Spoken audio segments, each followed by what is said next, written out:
Bienvenidas y bienvenidos al ciclo de charlas de Evolución Racinguista. Esperemos que estén todos muy bien de salud y junto a la familia. Vamos a presentar a los expositores del día de hoy, pero antes mencionarles que los silenciamos a todos los integrantes por un tema de prolijidad, pero después de que termine tanto Pablo como Marcelo, vamos a habilitar los micrófonos para las preguntas. Las pueden hacer por medio del chat también, si así lo consideran, y si no, una vez finalizada la participación de ellos, habilitamos los micrófonos para las preguntas que les quieran hacer. La primera charla, la del día de hoy, se trata de qué es el derecho en el deporte, y la van a dar los doctores Pablo Podestá y Marcelo Sigliano, ambos miembros de Evolución Racinguista y también del Colegio Público de Abogados de Capital Federal. Así que sin más preámbulo, los dejo con ellos y recuerden, pueden ir haciendo las preguntas por el chat o sobre el final de la charla vamos a habilitar los micrófonos. Así que muchachos, todos de ustedes, bienvenidos. ¿Qué tal? ¿Cómo están? Mi nombre, por si alguno no lo tiene registrado, es Pablo Podestá.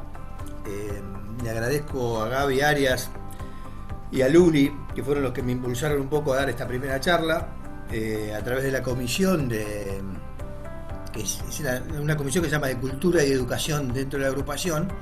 Surgió la idea de empezar a dar una serie de charlas de capacitación, de formación y obviamente de diálogo, como una especie de lugar de encuentro semanal donde podamos hablar con los socios, con los simpatizantes, con los hinchas o quien esté interesado sobre temas vinculados con la gestión, la administración deportiva, porque muchas veces los hinchas, inclusive muchas veces sin ser socios, se quieren involucrar dentro de lo que es la estructura de un club, y es muy buena esa intención, pero lo mejor que puede ocurrir es que además de eso lo sepan, porque administrar un club que implica mucha pasión, que implica mucha competencia, que implica muchos temas que tienen vericuetos económicos, que tienen vericuetos legales, que tienen vericuetos impositivos. Lo mejor es, más allá del racinguismo o el hinchismo que uno tenga por esa institución, es conocer de la materia de que se trata. Y una de las cosas más importantes que tiene que tener en cuenta un club es toda la parte legal, ¿no? Cuando uno compra una empresa o cuando uno emprende un negocio, casi siempre los dos pilares más importantes que se tienen son el contador, por un lado, por todo el tema impositivo y los costos, y por el otro, obviamente, la legislación, cómo hay que registrarse y ese tipo de cuestiones.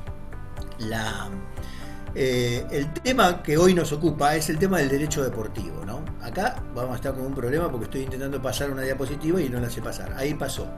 Bien, ¿qué es el derecho del deporte? Porque nosotros estamos más acostumbrados a ver el deporte y la evolución que ha tenido el deporte y las diferentes disciplinas, diferentes competencias que tienen. Definir deporte parece sencillo, pero engloba tantas disciplinas y tan diferente concepto en cada una de las disciplinas o la forma en que uno lo hace, porque una cosa es hacerlo por esparcimiento, otra cosa es hacerla por una simple competencia. Dentro de esa competencia puede ser una competencia barrial, puede ser una competencia provincial, nacional, internacional, ahí se va creciendo. Y esto estamos hablando dentro del automovilismo, pero sabemos muy bien que el deporte va tendiendo, cuando se va perfeccionando y se llega al alto rendimiento, se transforma en un deporte muchas veces profesional, ¿no? Que termina siendo una profesión y con todo lo que ello implica, ¿no? Muchas veces se deja de lado muchos principios del deporte, mucha ética en el deporte, para que esto termine siendo quizás más un negocio que una competición deportiva. Vamos a pasar a la segunda placa que dice ¿qué es, no, el derecho del deporte? Esto es importante que lo tengan en cuenta, estas tres palabras: la autonomía, la evolución y la globalización. ¿Y por qué digo esto? Porque cada vez que tengan que definir o ver algo que está vinculado con una ley, con una reglamentación, con algún decreto, con alguna norma que esté vinculado con el deporte dentro del club, tienen que tomar en cuenta estas tres estas tres situaciones que se dan. La autonomía, ¿y por qué digo autonomía? Porque el derecho tiene un montón de ramas. Tiene la rama que ustedes la conocen, la rama de la familia, la tributaria, la penal, la comercial, la de familia, la civil, un montón de ramas.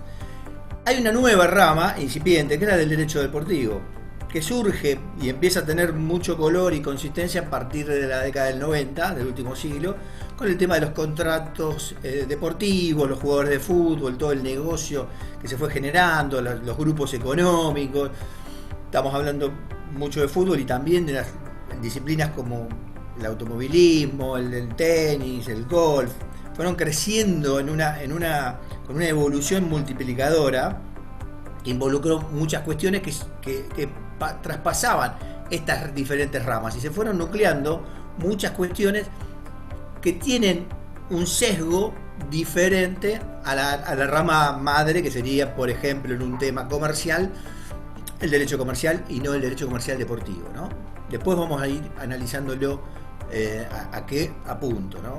Ahí se me pasaron un par de cosas, la fuente del derecho, no sé si estoy yendo para adelante o para atrás, vamos para adelante, para atrás, ustedes perdónenme, pero no manejo mucho esto. El tema del crecimiento del derecho del deporte hace que inclusive hoy por hoy, y no hace mucho, a partir de la década pasada, ¿no? del 2000, el 2001, 2002 se crea el Tribunal Arbitral del Deporte, que muchos lo ven como el tribunal de alzada de cualquier litigio que se presente en competencia deportiva, ¿no? El famoso TAS, que está en Lausanne, Suiza. Muchos vemos, por ejemplo, en el fútbol, que termina en AFA, resuelve algo, apelan a la FIFA, o Conmebol apelan a la FIFA termina resolviendo el TAS. Bueno, estos son los tribunales arbitrales deportivos. Acá en Argentina, a partir del año pasado, se está consolidando un nuevo tribunal arbitral deportivo y que seguramente va a ser mucho más oneroso, mucho más expeditivo, va a empezar a tener seguramente fallos que a nivel local van a ser mucho más importantes, porque ir a Suiza en otros idiomas, ahora por suerte a partir del 1 de julio se empieza a hablar en español, pero lo más importante es que por ahí no se aplica la legislación nuestra, sino que se aplica una legislación que no es la nuestra y que puede terminar siendo inclusive la suiza o la francesa según los casos. Lo que venía diciendo, un poco se interrelaciona con el derecho del trabajo, con los contratos deportivos, con los contratos de los jugadores. Los jugadores, después lo vamos a hablar someramente dentro de un rato, el tema del derecho de familia, de patria potestad. Fíjense que hay un montón de chicos menores de edad que firman contratos, que están obligados a cumplir un montón de cuestiones, y a veces esas cuestiones que están dentro del derecho se contradicen o se contraponen con otras normas. El derecho del daño, que puede ser un daño causado inclusive en la misma competencia deportiva. Los derechos comerciales con los sponsors, que tiene otra tipología diferente a un sponsor normal. El derecho concursal, que fue modificado, que hay una ley es una ley específica, de una ley penal específica, ley concursal específica, que es el fideicomiso para entidades deportivas. Está la ley de violencia en los espectáculos deportivos. Acá también seguramente puede caer un tema de daño por una lesión deportiva hecha adrede y fuera de la reglamentación. El derecho tributario también es modificado, hay un decreto 1212 que siempre uno cuando viene a transferencia dice no, y tiene que pagar el decreto 1212, es un tributo fiscal especial para el fútbol argentino. Y este punto también es muy importante, el derecho internacional privado y la globalización del deporte, porque es fundamental tener en cuenta este tipo de cuestiones. La evolución es constante porque no solamente se basa en leyes. Ustedes saben, cuando hay una ley, acá en Argentina tiene que salir del Congreso, diputados, senadores, tiene que ser promulgada, tiene que ser reglamentada. Bueno, tiene un sinfín de vericuetos que uno, estando un poco en el tema, seguramente por alguna razón lo va a ver, y si no, lo tendrá que ver publicado en el boletín oficial con fuerza de ley. Pero la evolución del derecho del deporte es muy informal y muchas veces surge solamente de reglamentaciones o normas, modificaciones reglamentarias de una federación, que por ahí se aplican en una federación y no se aplican en otra. También está el tema de los pactos dirigenciales, ¿no? Pues vence un contrato de un jugador por falta de pago y se pusieron de acuerdo en que a ese jugador no lo van a contratar en una liga. Esto ha pasado mucho en el fútbol argentino y pasa también en diferentes federaciones o uniones deportivas. Cambio de las normas aplicables que ocurre inclusive durante el mismo juego, durante el mismo torneo. Bueno, ha pasado en el último torneo que cambiaron las reglas del descenso, las reglas de las clasificaciones a las copas, se interrumpió un torneo. Esto no pasa por el tema legislativo, pasa por el tema federativo y las reglamentaciones o los comunicados o resoluciones que surgen de las diferentes federaciones. Casi siempre el que lleva la voz cantante en este tipo de cuestiones es el fútbol, por lo menos en Argentina, que es el deporte que más exposición pública tiene, que más medios de difusión tiene, que más conocimiento tiene y que más pasión tiene, porque obviamente es muy difícil encontrar en Argentina algún ciudadano que no sepa de qué cuadro es, o diga, no, a mí no me interesa ningún club. Siempre es, aunque no sea muy fanático, muy seguidor del deporte, siempre te dicen algún club de fútbol. Después si le preguntás cómo forma el equipo, quién es el técnico, seguramente no lo saben, pero tipo, no, yo soy de X club. Y los cambios de ámbito de aplicación. Y este cambio de ámbito de aplicación está relacionado obviamente con la globalización.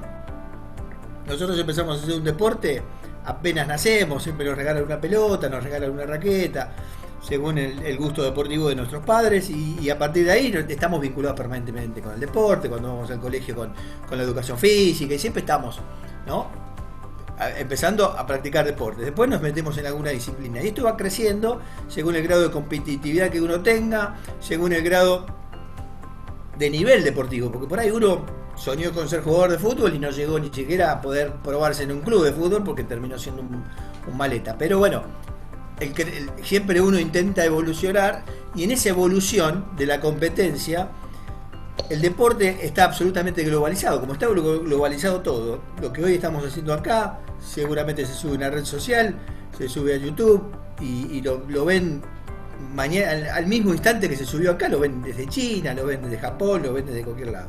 Estamos absolutamente globalizados. Y el deporte lo que tiene es que tiene en casi todas las áreas, tiene competencias internacionales, sudamericanas, latinoamericanas, americanas, obviamente mundiales, tiene de todo, tiene Juegos Olímpicos. Entonces el deporte termina siendo globalizado y los deportistas también forman parte de esa globalización, y los contratos que uno suscribe con un deportista acá, o con lo que él cree que tiene que aplicar, comienza cuando empiezan con las competencias internacionales. Ya no depende tanto de la AFA, ya depende de, por ejemplo, Copa Libertadores con la Conmebol, y después si estamos hablando de jugar el Campeonato Mundial de Clubes, estamos con el tema de la FIFA. Bueno, entonces hay que tener en cuenta las diferentes reglamentaciones que tienen este tipo de cuestiones, que se van cambiando año a año periódicamente, ¿no? Qué sé yo, por decir algo, la lista de buena fe, en algún momento fueron 18 equipos, después fueron 22, ahora son 25. Bueno, ese tipo de modificaciones reglamentarias todos los clubes o los dirigentes las tienen que tener y las tienen que saber. Pero lo fundamental es que muchas veces cuando se firma algún contrato, siempre se fija, y ustedes seguramente en alguna situación de sus vidas privadas han firmado algún convenio, algún contrato, y dicen, en caso de controversia en la aplicación del presente contrato, se fijan los tribunales ordinarios de la capital federal, por decir algo, ¿no? Entonces uno dice, bueno, cualquier caso de controversia, falta de pago, incumplimiento, lo que sea, los que entienden en este tema son los tribunales ordinarios de la capital federal. Y uno se queda tranquilo, se da la mano, y bueno, con el caso del deportista no ocurre esto, porque es muy probable que pueda ser, que ocurra, y ha ocurrido, y puede volver a ocurrir, que un deportista incumpla su contrato o se considere despedido por falta de pago. Esto ha pasado en el fútbol argentino recientemente, en este mercado ahora. Jugadores que se consideraron libres y se van, y quizás en ese contrato que tienen firmado con el club dice que lo que se resuelve en los tribunales ordinarios de la ciudad de Buenos Aires, por una cuestión de jurisdicción y competencia, pero probablemente tengan que ir a discutir o a la FIFA o terminen resolviendo el conflicto en el TAS. Y el tema es que no se aplica no solamente la competencia, no solamente la competencia del tribunal, sino la ley aplicable. La legislación que aplica el TAS es una legislación suiza, que por ejemplo, en materia laboral, los contratos de los jugadores de fútbol son considerados laborales, es una relación de dependencia, eso ya está muy claro, y son considerados, y cualquier controversia lo resuelve en Argentina un tribunal laboral. Pero en el caso de un jugador que vaya y termine discutiendo el tema en el Tribunal Arbitral de Suiza, en el TAS, los suizos no van a aplicar la legislación argentina, van a terminar aplicando la legislación suiza, que en el tema laboral, casualmente, nuestro reglamento laboral, de derecho laboral, es mucho más prooperario que el suizo. Entonces ahí hay unas grandes diferencias que uno las tiene que tener en cuenta cuando comienza o firma algún contrato, o tiene que ver en cuenta cómo es no solamente la legislación argentina, sino qué es lo que pasa a través de FIFA, TAS, y cuáles son los antecedentes que termina resolviendo el Tribunal Arbitral del Deporte de Suiza.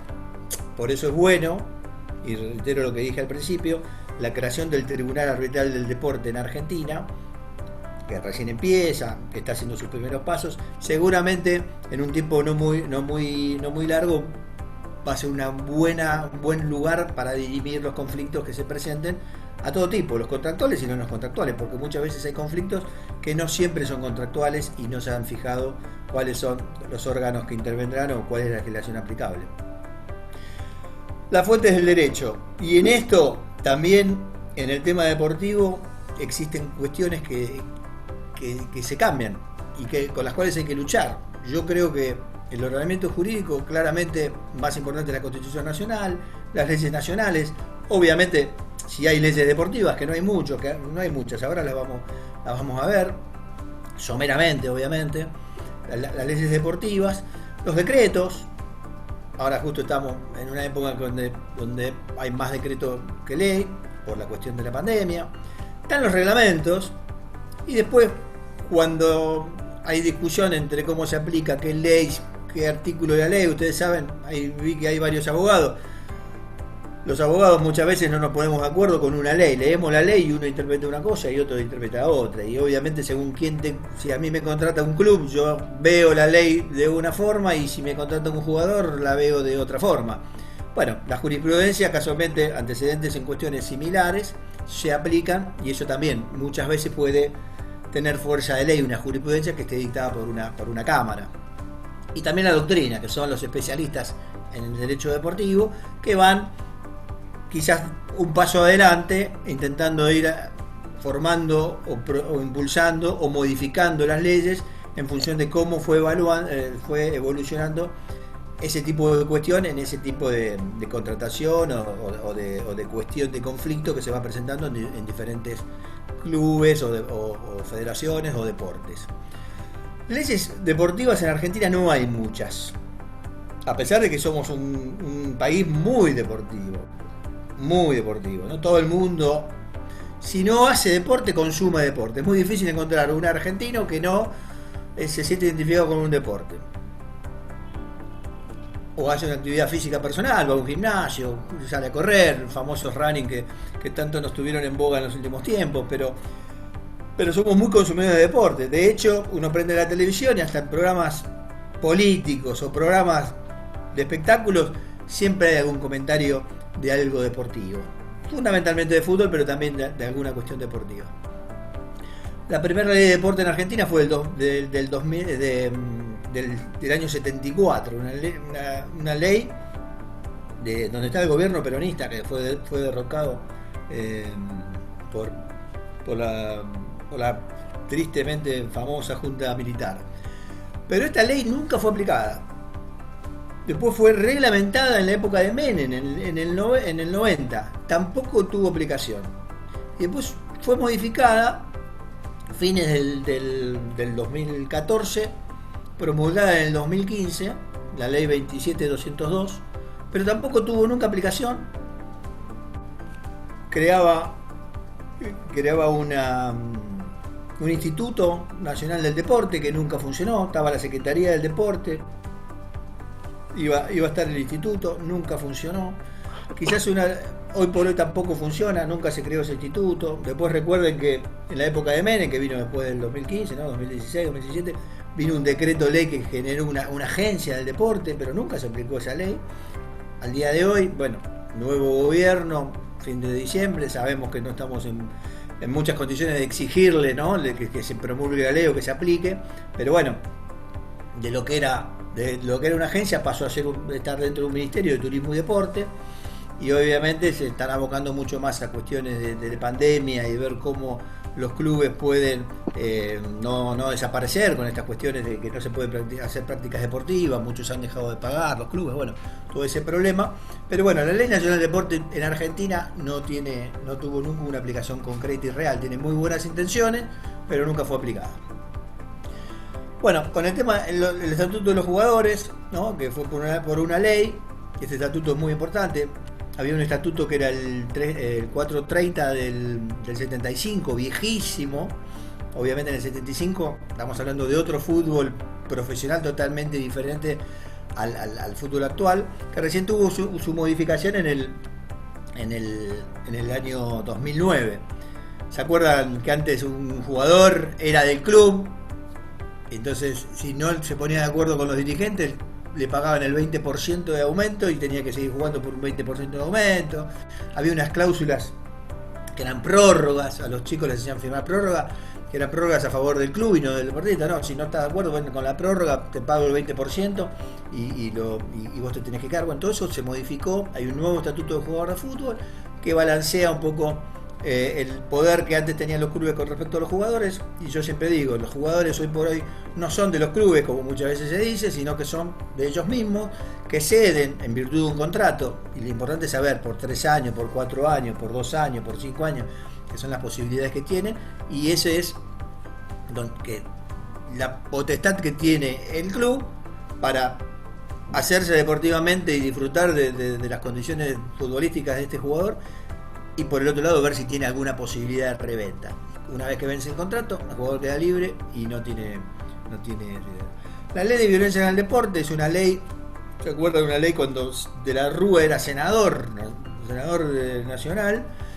Una ley que surgió en un momento en el cual había muchos incidentes en los estadios de fútbol, alguna que otra muerte. Alguna barra se peleaba mucho con otro club y entonces los estadios no eran tan seguros. A veces en las plateas, como en aquella época, estaban compartidas todavía.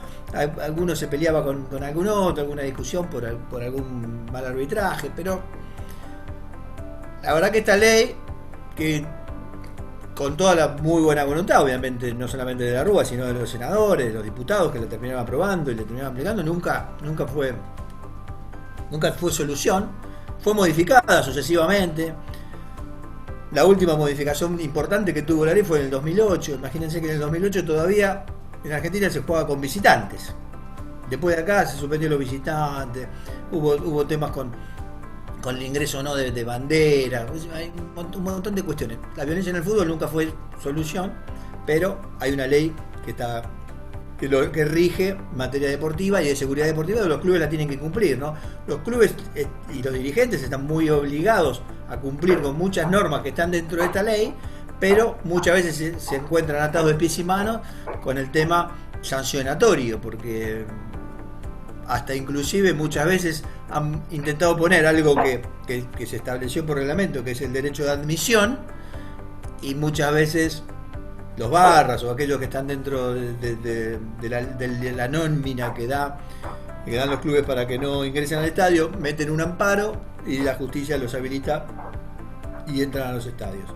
Hay una ley de antidoping, esta también tiene mucha volatilidad porque obviamente fue una ley de aplicación a nivel local, una ley nacional, pero obviamente hay que mirar permanentemente de reojo lo que resuelve la WADA, que es la World Anti-Doping Agency, ¿no? o la AMA, que es la Asociación Mundial Antidoping, que año a año va modificando, ¿no? Y a veces sube una droga, a veces baja una droga, y eso también es muy importante, sobre todo las altas competencias, las competencias internacionales, los Juegos Olímpicos, los Panamericanos. Bueno, donde hay controles estrictos de antidoping, y obviamente hay que tener estricto conocimiento de esto, no solamente el dirigente, obviamente el médico del plantel o de la federación.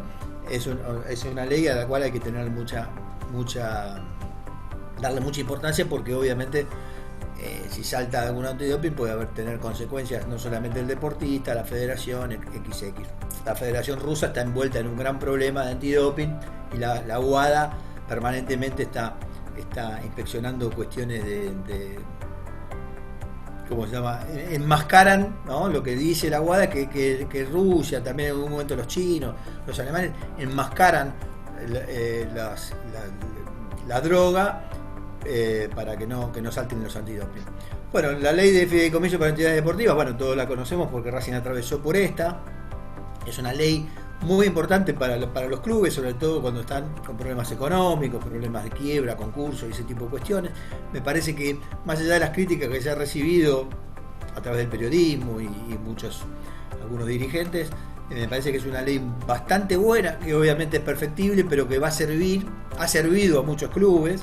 Bueno, no solamente Racing lo utilizó Comunicaciones, Ferro, Antillo y Corrientes, un montón de clubes la pudieron solucionar, el Deportivo Español, Temperley, y creo, lamentablemente, no soy vidente ni tengo la lámpara de cristal, que a partir de esta situación de pandemia y muchos sponsors que los clubes tenían que ya no están, y muchos socios que no pudieron pagar la cuota social, hay muchos clubes en Argentina que van a tener o van a poder acceder a este tipo de ley como para poder reacomodarse y seguir prestando obviamente el servicio social que brindan los clubes en el barrio, y clubes a nivel competitivo también, ¿no?, federativo. El derecho de formación de los deportistas, acá hay una ley nacional nueva del 2015 que no tiene la gente por ahí no la conoce tanto. Es una ley muy importante que engloba a todos los deportistas de todos los deportes a nivel nacional. Nosotros sabemos lo que es el derecho de formación a través del fútbol, pero esa es una reglamentación hecha por la FIFA. Acá, cuando digo la colisión de una ley con reglamentos, y esto es lo importante saber y ver, esta ley es de aplicación local para todos los deportes, inclusive el fútbol. Pero si bien apuntan a lo mismo, la normativa de la ley es diferente a la reglamentación que tiene FIFA. Esta ley toma la formación de los menores de 9 a 18 años, con una tabulación año a año de que le correspondería a cada club en el cual ese jugador estuvo fichado o federado, por decirlo de alguna forma. AFA toma otras edades, toma de 12 a 23 años según el tema del derecho de formación, y una de lo que se llama mecanismo de solidaridad, que es en función de cada una de las transferencias, en función de las transferencias internacionales de diferentes federaciones, y a partir de julio de este año también se puede aplicar el mecanismo de solidaridad en traspasos de jugadores de una misma federación. Me acuerdo que en su momento Racing quiso hacer el reclamo por Diego Milito, porque Diego Milito había pasado del Inter al Genoa, del Genoa a Inter, ¿no? Del Genoa a Inter, y Racing presenta, porque dice que si bien los dos clubes son de la misma federación, la transferencia es importante, es internacional, y el club formador no pertenece a esa federación. Entonces, interpretando que cuando se dice de diferentes federaciones, es del club formador con respecto al club al cual el jugador fue. Lamentablemente, el reclamo de Racing fue oído, pero desatendido. Lo mismo hizo Boca con el caso de Riquelme. Riquelme estaba jugando en el Barcelona y pasó a Villarreal. Boca hace el mismo reclamo, es oído, pero desoído. Y digo por qué es oído, porque a partir de julio de este año se van a poder, los clubes formadores van a poder reclamar el mecanismo de solidaridad. Esa es una buena cuestión, porque hay jugadores que pasan de un club a otro con sumas importantes dentro de una misma federación, y seguramente será una nueva posibilidad de ingreso para los clubes. Bueno, el estatuto de los directores técnicos también tiene mucha vigencia actual. Me parece que es un estatuto que hoy por hoy no lo favorece tanto a los directores técnicos, que son muy volátiles. Después está, bueno, obviamente, lo que uno tiene que saber de los estatutos de las federaciones y las propias asociaciones, ¿no? Hay federaciones, asociaciones de primer grado, de segundo grado, y las resoluciones de la FIP con respecto al pago de impuestos, que muchas veces a veces se lo carga a los deportistas, a veces los asume el club, y bueno, hay que estar al tanto con estas cuestiones de aportes previsionales o aportes tributarios, porque también los propios dirigentes pueden caer en alguna figura penal de retención indebida de haberes o no aportes, y eso también es una cuestión bastante interesante. Este es el paneo general de lo que es el deporte o el derecho deportivo. Nosotros, cuando les dijimos de la inscripción, les poníamos de qué temas quieren hablar, ¿no? En un futuro. Hay un montón de leyes, bueno, acá hay un montón de leyes y cosas que les fui dando los titulares, y que en sucesivas charlas vamos a ir charlando. Por eso es bueno que ustedes vayan diciéndonos qué les gusta que hablemos una clase sobre derecho de formación de deportistas y la reglamentación FIFA con respecto a la formación y el mecanismo de solidaridad, o podemos hablar de fideicomiso para entidades deportivas, el caso Racing, como implicó también en otros clubes, que también es importante tenerla, el tema de las transferencias de los jugadores, contratos de jugadores. Obviamente estamos abiertos para dar charlas de cada uno de estos temas. En el día de hoy, obviamente tenemos 40 minutos, una hora, yo me excedí un poco quizás en el tiempo, estoy en el minuto 37.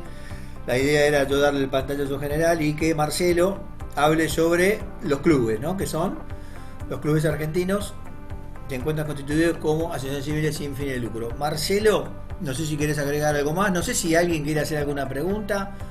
Acá estamos dispuestos, y si no, Marcelo comienza a hablar de lo que son los clubes y las asociaciones civiles sin fines de lucro. Bueno, Pablo, antes que nada, buenas tardes a todos. Bueno, gracias a vos y a Gaby por la organización, y a Nico por la difusión.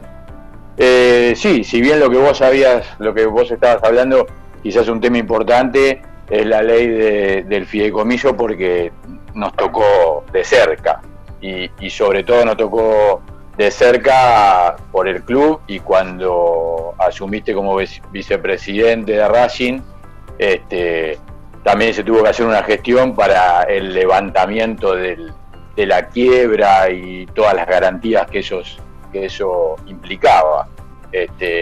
Así que bueno, eso creo que es un tema interesante. Sí, teníamos que seguir viendo el expediente en La Plata porque había créditos que estaban en revisión en la Cámara, ¿no? En la Cámara, exacto. Uno tiene que atender, o sea, Racing había levantado los créditos, o sea, los créditos verificados, pero había muchos créditos que estaban en revisión en la Cámara, que obviamente Racing no sabía si los tenía que pagar o no, por eso se levantó la situación de quiebra, pero cada vez que iban cayendo, y si eran a favor del presentador, del acreedor, los teníamos que pagar. Exactamente. Así que bueno, en principio los clubes, en este caso estábamos hablando de los clubes de fútbol, pero también puede ser de cualquier otro deporte, se tienen que constituir como una asociación civil. Y las asociaciones civiles son aquellas que, sin ánimo de lucro y con personalidad jurídica plena, está integrada por distintas personas físicas que ejecutan algún objetivo, que puede ser cultural, deportivo, de divulgación, y tienen como objeto fomentar dichos objetivos entre sus asociados y o terceros. Es una organización privada y que tiene que tener personería jurídica. ¿Qué es una personería jurídica, o quién le da la personería jurídica a las asociaciones? Bueno, son los organismos de contralor. En este caso, el organismo de contralor que nos da la personería jurídica a los clubes sería, en Capital Federal, la IGJ, la Inspección General de Justicia, y en Provincia de Buenos Aires, que sería la jurisdicción que tiene Racing, es persona jurídica, que es en La Plata. Las personas jurídicas, dice el artículo 141 del nuevo Código Civil, que son personas jurídicas todos los entes a los cuales el ordenamiento jurídico les confiere aptitud para adquirir derechos y contraer obligaciones para el cumplimiento de su objeto y los fines de su creación. Esto es, cualquier grupo de personas que se unen con un objetivo común, trabajan en conjunto con un fin social, educativo, cultural, deportivo y demás. Ahora, tenemos que tener que ese objeto no tiene que ser contrario a el bien común y el interés general. En el nuevo Código Civil esto se ha implementado, porque en el anterior código estaba más a lo que era la fundación, y las asociaciones civiles estaban tratadas un poquito light. En realidad acá en el nuevo código, en el articulado, creo que es el 168 hasta el 192, si mal no recuerdo, está reglamentado todo lo que es una asociación civil, sin fines de lucro. Ahí, en este nuevo código, la empezamos a diferenciar, porque todo el mundo, ¿cuál era la discusión? Decían, bueno, pero un club de fútbol vende jugadores, cobra millones, hay un fin de lucro. Entonces, lo que tenemos que tener en cuenta es que ese fin de lucro no sea el fin principal por el cual se constituyó ese club, sino que el club persiga otros fines también, culturales, sociales, etcétera, etcétera. Para eso están las actividades del club, que son las denominadas amateur. Por ejemplo, no sé, vóley o hockey, en el caso que no sea federado, o básquet, en el caso, repito, en el caso que no sea federado también. Entonces tenés varias áreas del club donde tenés, por ejemplo, en Racing, en la sede de Villa del Parque, existe una actividad que se llama gimnasia artística. Bueno, eso, el club, si vos vas a aplicar, como dijiste bien antes, Pablo, la ley de fideicomiso, en realidad las empresas interesadas están interesadas precisamente en el fútbol, que es lo que mayor ganancia da, y a las otras actividades amateur las deja de lado. Esto pasó en Racing y en otros clubes también. Lo principal es que el objetivo no puede tener un fin de lucro, ni para los propios miembros, ni tampoco para terceros. Eso es más o menos el concepto de lo que es una agrupación. Y algunos confunden a veces la asociación con la fundación. Tiene algunas diferencias, si bien son similares, tiene algunas diferencias. Por ejemplo, la fundación tiene que promover el bienestar de toda la población, y el Estado tiene que estar de acuerdo con eso. Es decir, cuando uno hace una presentación de lo que va a ser la fundación que se constituye, tiene que expresar claramente cuáles son los objetivos, cómo va a lograr esos objetivos y cuáles son los aportes que reciben para lograr esos objetivos. Esto es, que una fundación tendría que recibir, por ejemplo, aportes donativos de algunas empresas, a una persona jurídica o a una persona física.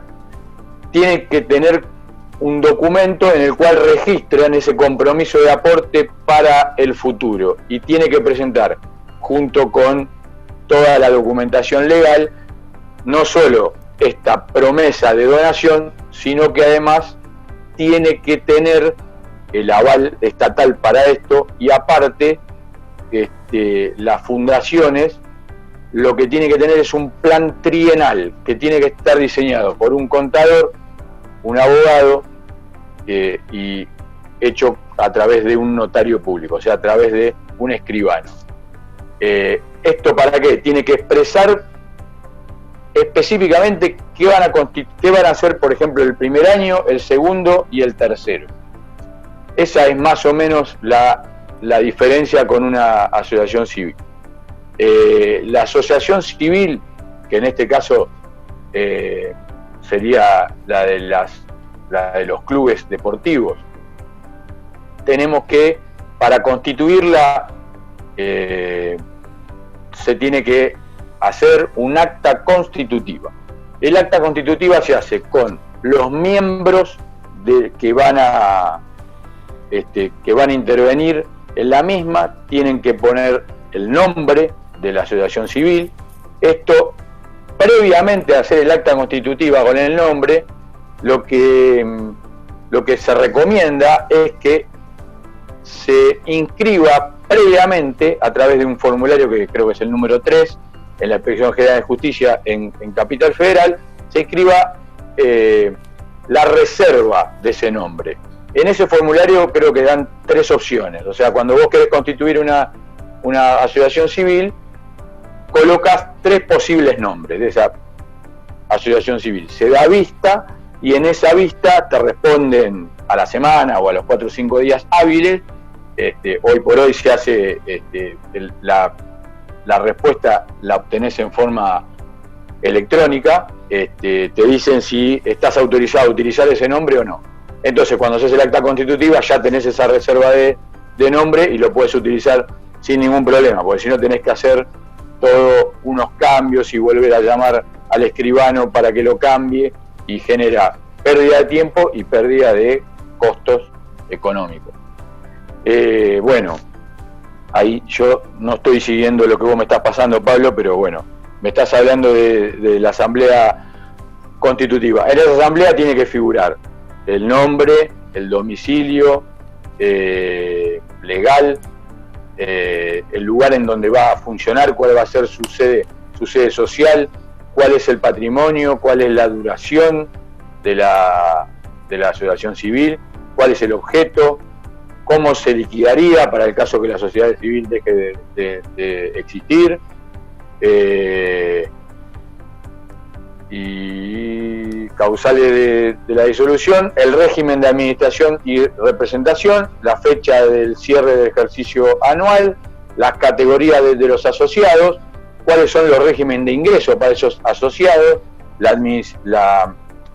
admisión de los mismos, renuncia, las sanciones, las exclusiones, cuáles son los recursos que pueden plantear los socios y cuáles son los órganos sociales de gobierno, que pueden ser tanto los de administración como los de representación. En general, nosotros sabemos que los clubes de fútbol, los 3 organismos que la representan, una es la comisión directiva, que está constituida por presidente, secretario, tesorero, vocales y vocales suplentes. También, depende de cada club, pueden tener un vicepresidente, 2 vicepresidentes o 3, depende de cada estatuto, y puede tener una cantidad de vocales mucho más amplia.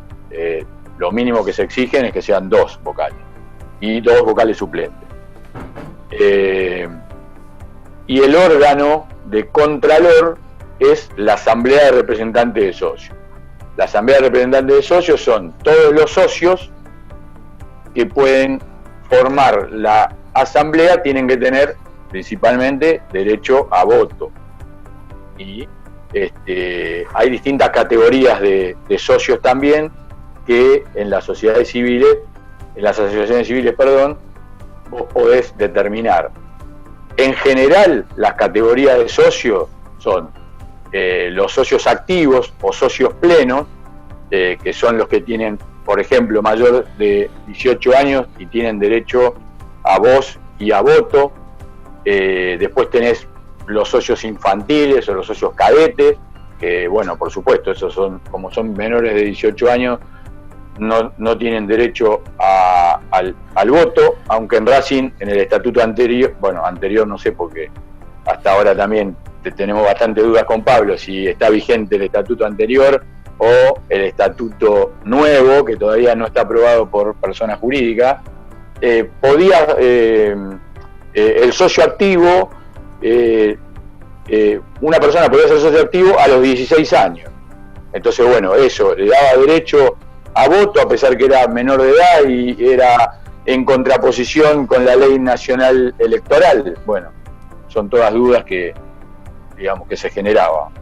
Después tenés otra categoría de socios, en las cuales me incluyo, y creo que Pablo también, y algunos de los que están en la charla también, que son los socios vitalicios, que son los socios que tenemos más antigüedad en el club, y tenemos algunos beneficios, como por ejemplo no pagar más la cuota o tener alguna diferencia en la compra de entradas, en fin. Ahora creo que en Racing hay otra categoría que es socio, no sé, socio vitalicio platino, ¿puede ser, Pablo? Yo no me acuerdo bien Hay un socio vitalicio platino, que es aquel socio que, siendo vitalicio, igualmente manifieste su voluntad de seguir pagando la cuota social, pero eso no fue algo instrumentado a través de una modificación del estatuto, sino que fue previo a la modificación del estatuto como una posibilidad, un reconocimiento del club a quien quiera aportar por fuera de lo que es el estatuto, ¿no? Se consideraban socio platino, que no figurabas en el estatuto, no sé exactamente cómo quedó y si quedó en el nuevo, pero sí. Y también Racing tiene el socio Bodas de Oro, ¿no? El socio Bodas de Oro que también no paga, y además tiene la posibilidad de acceso al estadio, no solamente a la platea B sería, sino que puede ingresar a cualquier lugar del estadio los días de partido. Exacto, el socio Bodas de Oro creo que tiene que tener 50 años de socio activo, y el socio vitalicio creo que era 30. Exactamente.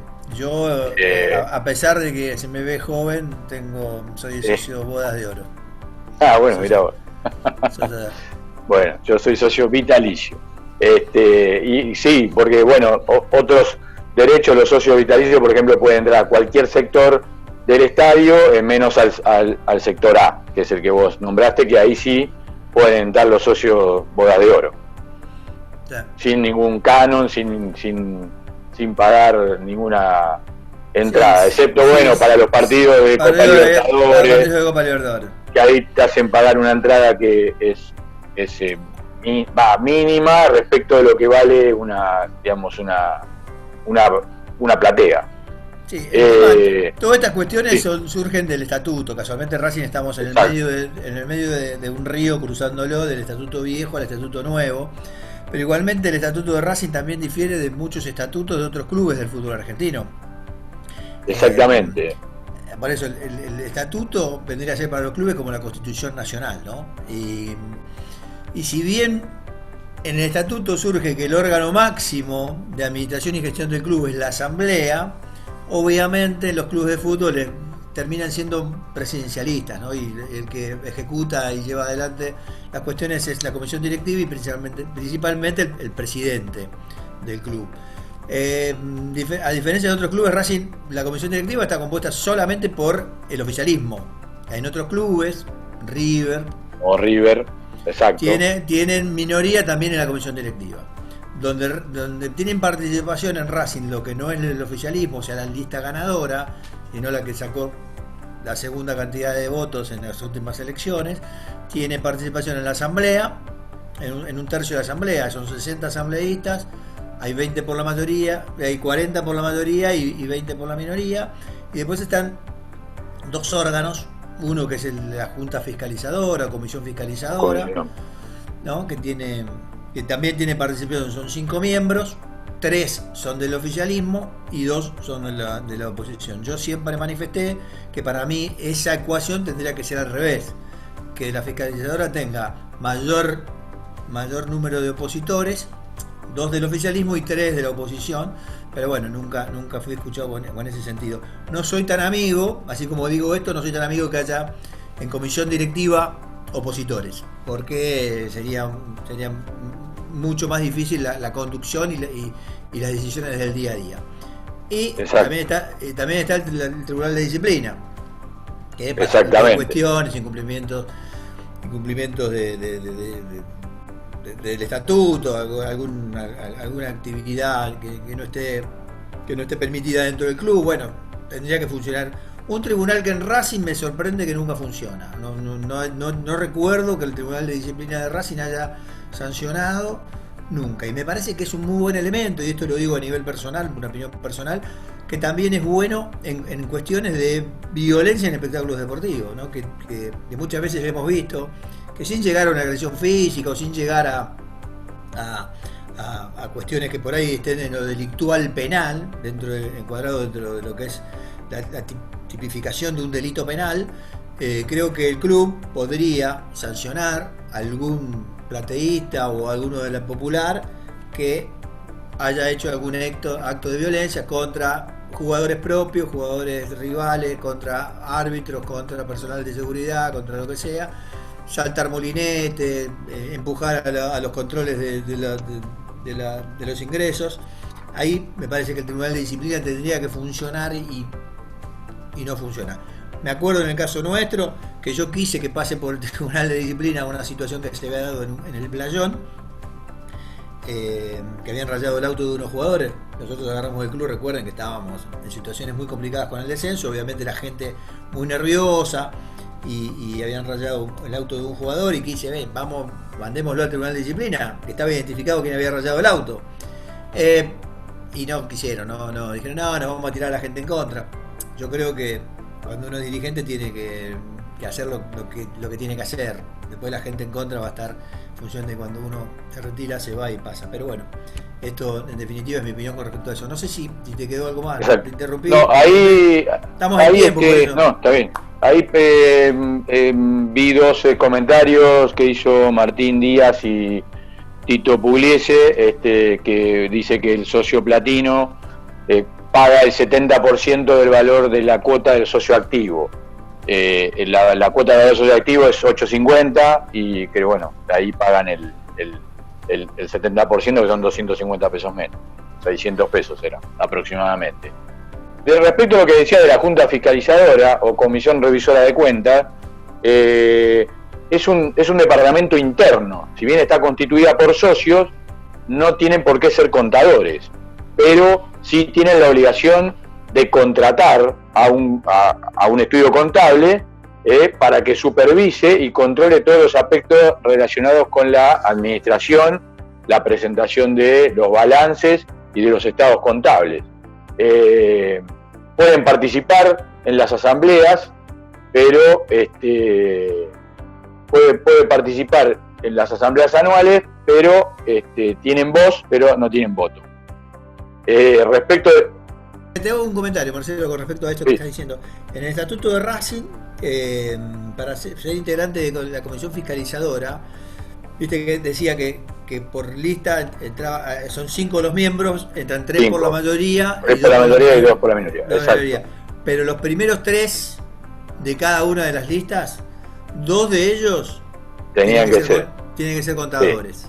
Sí, bueno. Entonces vos vas a tener seguro por lo menos mínimamente 3 miembros de la Junta Fiscalizadora siendo que van a ser contadores. Sí, ok. Pero bueno, vos podés ser, según la ley, según el estatuto de Racing no, pero según la ley podés no ser contador y podés contratar a un contador que te dé un asesoramiento. Y por supuesto, sí. digamos que firme todo eso, ¿no? Obviamente. Ahí nos comenta Eduardo que en el nuevo, si los aprueba, en el nuevo sí tienen que ser o contadores o abogados. En el nuevo estatuto. Bueno, y después otra cuestión importante también, en cuanto a la categoría de socios, también tenés lo que llamamos socios honorarios o socios benefactores, que son quizás alguna autoridad pública o algún personaje mundial, como ha pasado creo que en Racing con Schumacher, si mal no recuerdo, se le ha dado una mención como de socio honorario, en fin, se pueden hacer esas cosas, pero por supuesto no tienen derecho a voto alguno. Bueno, después tenés que tener bien especificado cuál es el patrimonio social.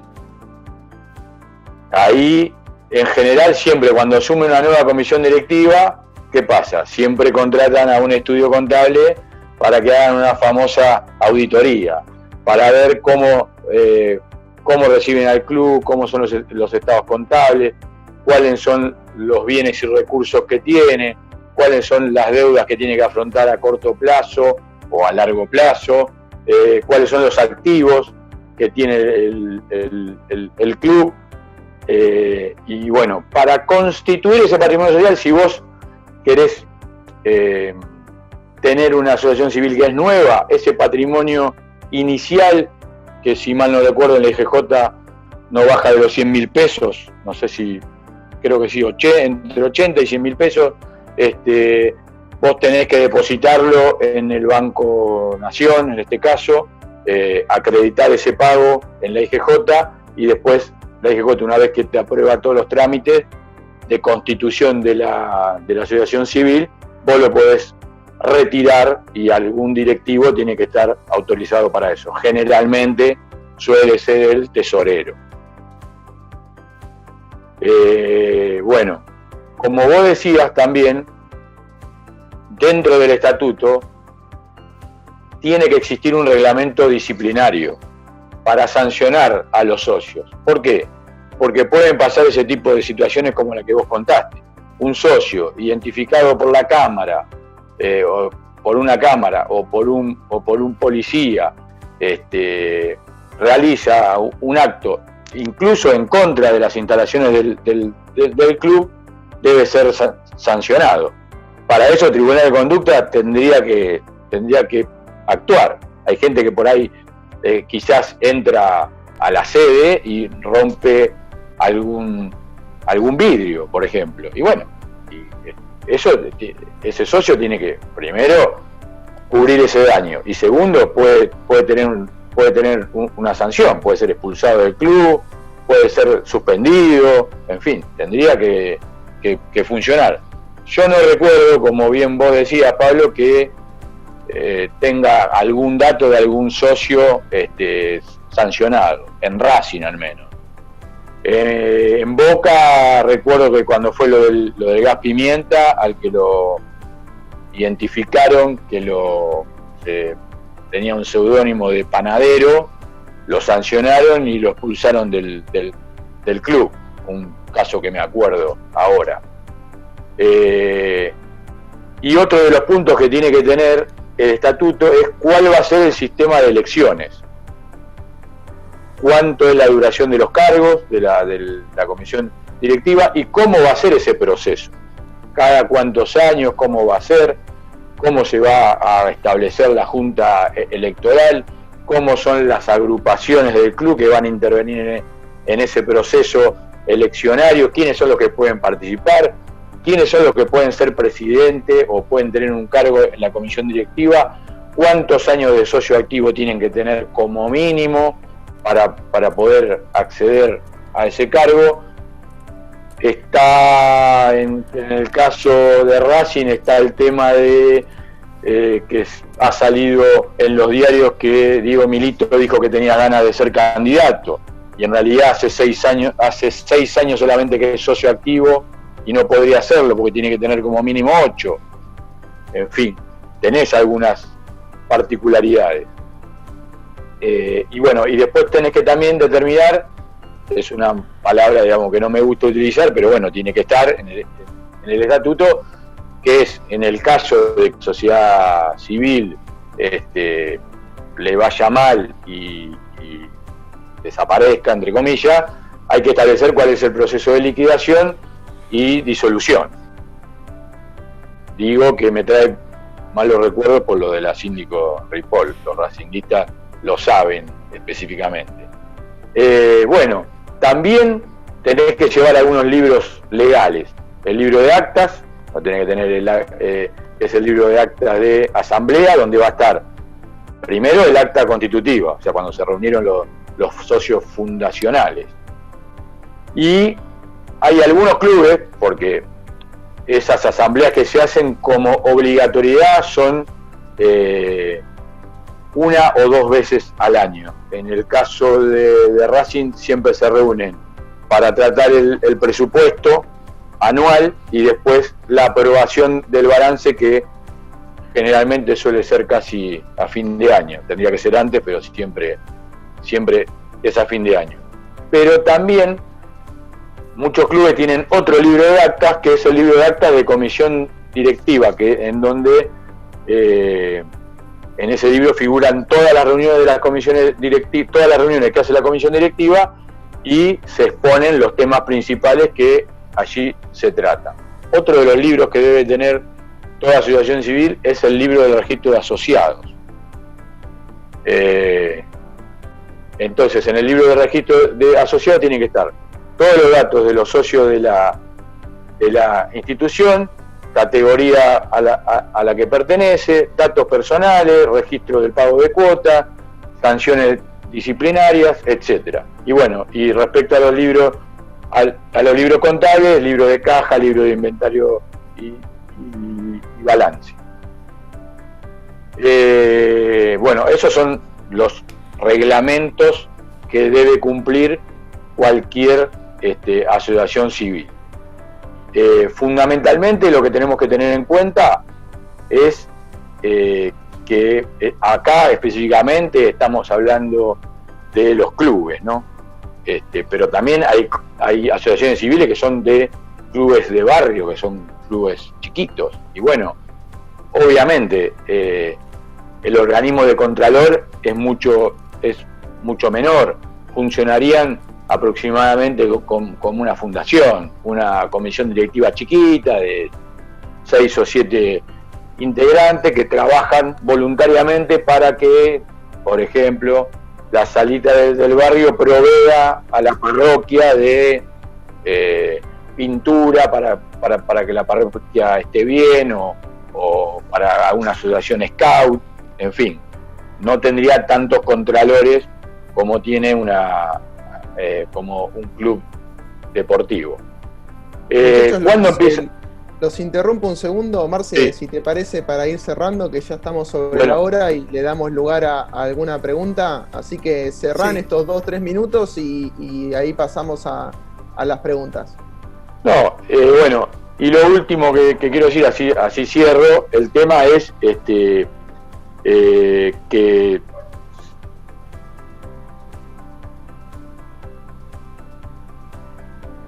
no se nos escucha más. ¿Ahí? No, se silenció el micrófono. Fíjate que tiene silenciado el micrófono. Sí. Ahí tuve un problemita con el audio de Marce. Bueno, ¿ahí volviste, Marce? Ahí está. Ahí está, sí, ahí está, perdón. Bueno, el tema era que por las malas administraciones que tenían los clubes, casi nunca sus dirigentes eran sancionados. Y en realidad, bueno, solo tenemos el ejemplo de Tomaso, que era integrante de la empresa blanquiceleste, que se hizo cargo del gerenciamiento del club, finalmente fue sancionado por mala administración o administración fraudulenta. Así que ahora los integrantes también tienen los integrantes de la comisión directiva, representantes del club, ya sea por omisión o por negligencia o por mal accionar, pueden ser sancionados y, por supuesto, expulsados del club y de sus funciones. Ahí más o menos cierro con eso, y creo que después podemos seguir con otros temas en próximas charlas, como dijiste, Pablo, con mayor profundidad. Sí, perfecto. Obviamente. Ahí le quiero contestar a Carlos Fernández. A Carlos, Guille Vázquez pregunta primero si hay un estamento superior al TAS, y te sumo a esa pregunta, Pablo, si nos podés guiar sobre el proceso. ¿Por qué? Porque muchas veces se habla, no, va al TAS, pero ¿cuál es el proceso anterior? O sea, hay primero dirime AFA, después FIFA, después el TAS, o sea, ¿cómo sería el proceso en el caso de una resolución de conflicto? Son instancias de apelación que se van dando. Obviamente uno no está satisfecho con la resolución y va a diferentes, va a situaciones de mayor nivel. Lo que tiene el TAS con respecto a a la FIFA, por ejemplo, que es lo que más nosotros entendemos, es que la FIFA lo reconoce como un tribunal de alzada, lo ha incorporado dentro de su propia reglamentación. Entonces, cualquier resolución que hace la FIFA puede ser apelable al TAS. Lo que pasa es que el TAS es muy oneroso, muchas veces es muy difícil de acceso. Quizás los clubes de fútbol poderosos sí llegan. Yo no recuerdo, tendría que hacer mucha memoria, algún fallo de algún deportista argentino no futbolista que haya llegado al TAS. Dirimen la federación y se quedan, bueno, ¿te gusta o no te gusta lo que se resolvió? Te quedás acá porque no. Ir al TAS implica gastar miles de dólares porque tenés que pagar una tasa, te hacen una resolución y si después querés ver los argumentos te pagan otra, tenés que seguir pagando. Contratar abogados especialistas en la materia que sepan idioma. A partir de julio, por suerte se incorporó el idioma español, pero se tienen que poner de acuerdo las partes del litigio para ver qué idioma resuelven. Si son un argentino y un club español, probablemente decidan que sea el idioma español, pero si es un jugador argentino con un club inglés, probablemente lo resuelvan en otro idioma. Eso por un lado, la dificultad para llegar al TAS. Es un tribunal de apelación, o sea, no se puede, difícilmente se vaya directamente al TAS porque el TAS no lo admite. Primero es como agotar la vía administrativa en cuestiones de derecho administrativo para ir a una instancia judicial. En el caso del TAS también hay que agotar la vía federativa y llegar, por eso es un tribunal de alzada de conflictos a nivel internacional. Y la pregunta es buena porque existe como una apelación a una corte, pero la corte es una corte suiza también, donde se puede resolver. Es más, hay un caso donde el deporte está un poco ansioso con la resolución con respecto a un caso de Semenya, que es una atleta a la cual se le acusa de tener mayor endorfina y competir, campeona olímpica, campeona mundial, porque tiene más testosterona que el medio de las mujeres. Se la acusa de que no es mujer en definitiva, pero bueno, en definitiva hay mucha discusión en la Federación de Atletismo con esto, llegó al TAS y ahí hay una apelación en la Cámara Suiza de Apelaciones de conflictos. Lo que yo le quería decir a Carlos Fernández, sí, es verdad, porque hubo con el tema de la Tita Matiusi hubo en su momento cuando Racing cae en quiebra y empieza o se intenta empezar a liquidar el pasivo de Racing, se generó a través en el predio de Tita Matiusi una mutual que se llamó Racing Club Asociación Mutual, y casualmente utilizamos ese mecanismo, esa forma asociativa. Teníamos una duda con Luis Otero si hacerla una cooperativa o por ahí hacerle una fundación, que necesitábamos mucho mayor formalismo y aceptación desde estamentos gubernamentales para que haya una fundación, y decidimos hacerla una mutual que era mucho más sencillo, mucho más fácil de armarla y de desarmarla. De tanto es así que ni siquiera hay que ir a la IJ, sino que eso se inscribe en lo que es el INAES, que es Instituto Nacional de Asociativismo y cooperativismo. Y cooperativismo es. Ahí está.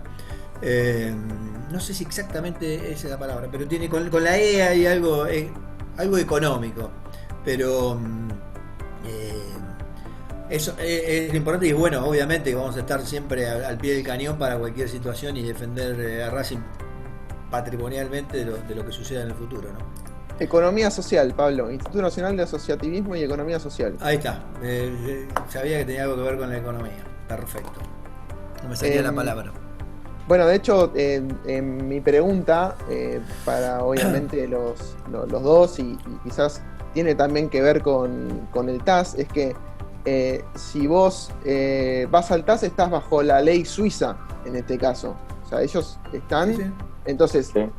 Vos tenés un caso de, por ejemplo, un jugador argentino con un club argentino, pero que después tenés que dirimir en la reglamentación suiza. O sea, que no solamente el tema del costo, sino hay que ver si tiene un tilde de internacionalidad, Hay que ver. Bueno, si ahí viene a llenar ese vacío el TAD, por ejemplo. No.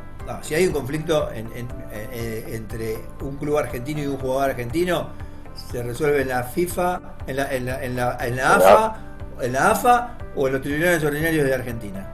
El tema está cuando hay un tilde de internacionalidad, que por eso hablaba de la globalización. Por ahí uno contrata a un club argentino a un jugador argentino, pero ese jugador argentino se va. Racing estuvo a punto de tener conflictos internacionales en el caso de Lucas Castro y en el caso de Giovanni Moreno. Tanto Lucas Castro como Giovanni Moreno se fueron, uno a Italia y el otro a China, y le dijeron: acá estoy, tengo contrato en este club, patatín, patantán. Racing, ¿qué hacemos? Porque no voy a jugar más, acá o allá. Y Racing terminó arreglando, creo que con el Catania por un lado y con el Shanghái Genua por el otro, esa cuestión. Si se hubiese generado ese conflicto, probablemente aparezca FIFA y termine en el TAS. Pero si es conflicto, si no tiene tinte de internacionalidad, o por el club o por el jugador, no. Si ese jugador va a otro país, aunque sea Uruguay, a Peñarol, por decirlo de alguna forma, ahí sí puede intervenir la FIFA y puede intervenir el TAS. El TAS. Bien, Pablo, lo tenemos, muchachos, a Tito, que está levantando la mano para hacer una pregunta, así que le vamos a habilitar el micrófono. Si lo encuentro, dame un segundito para habilitar el micrófono. Me parece que lo tiene habilitado. No sé si lo tiene habilitado para... Lo tiene habilitado. Ahí está, Tito. ¿Estás por ahí? Sí, acá estoy. Dale nomás, te escuchamos. Voy con una pregunta. En el caso que los equipos argentinos probablemente no puedan jugar la Copa Libertadores por la cuarentena que dispone el gobierno argentino al regresar al país, el perjuicio económico que les causaría a los clubes, ¿por quién debería ser dirigido? Pablo, ¿se entendió? Sí, entendí la pregunta, no se te escuchó. Yo lo escuché, entiendo el sentido de la pregunta, no se lo escuchó bien. ¿Lo querés contestar, Marcelo? Yo lo que entendí de la pregunta es si en el caso de que los clubes argentinos no vuelvan a entrenar y no puedan jugar la Copa Libertadores, ¿dónde podrían reclamar ese daño ocasionado? Sí, eso es lo que yo entendí. Esa fue la pregunta. No le van a poder reclamar a la Conmebol. Casualmente, cuando salió esta resolución de Conmebol que establecía que la Copa Libertadores continuaba a partir del mes de septiembre, me acuerdo que en un chat que teníamos con Gaby, del programa deportivo con el cual comparto con Gaby, puse ahí, ¿no? Como apretó el acelerador la Conmebol. Y en Argentina todavía estábamos viendo si nos dejaban o no, y es más, hasta el día de hoy todavía no se han puesto de acuerdo Ministerio de Salud, AFA, clubes, como para ver cuándo empiezan y de qué forma empiezan a entrenar.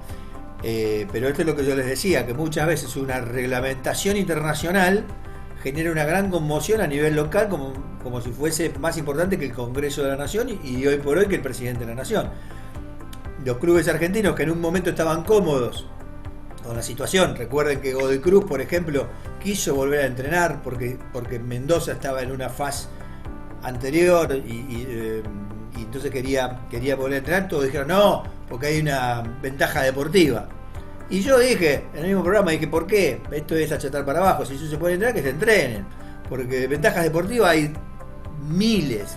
Por la distancia, por la economía. Racing está en ventaja deportiva con Godoy Cruz, primero por donde está ubicado, que está en el AMBA, donde la mayoría de los clubes están. Racing no tiene que viajar tanto como Godoy Cruz, que viaja todos los fines de semana, tiene que viajar a una provincia diferente a la de Mendoza.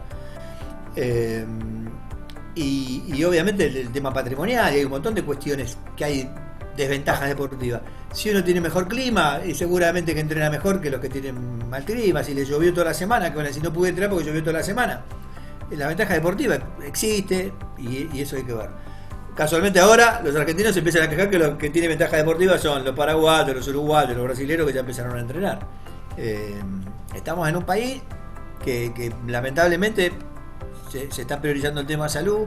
El gobierno, a través de los decretos, ha establecido cuarentenas, protocolos, y que todavía la actividad deportiva no empieza a funcionar. Así que los clubes van a tener que ver y hablar y arreglar con el Ministerio de Salud o con el Gobierno Nacional, a ver cómo pueden empezar a entrenar en principio y cuándo empieza la actividad deportiva. Seguramente deben estar preocupados por ese tema, pero reclamarle, en todo caso, a la Conmebol no le van a poder decir nada. En todo caso tendrán que ir contra el Gobierno Nacional y con una, como es una, no fue un decreto que perjudique exclusivamente a la AFA, sino que perjudica a toda la ciudadanía con el tema del distanciamiento social y la prohibición de un montón de cuestiones. No creo que tenga andamiaje un reclamo de esa naturaleza. Bien, muchachos, si hay alguna otra pregunta, la hacemos ahora, si no le vamos dando cierre a la charla del día de hoy. Agradeciéndoles obviamente tanto a Pablo y a Marcelo por la exposición y a todos ustedes por asistir.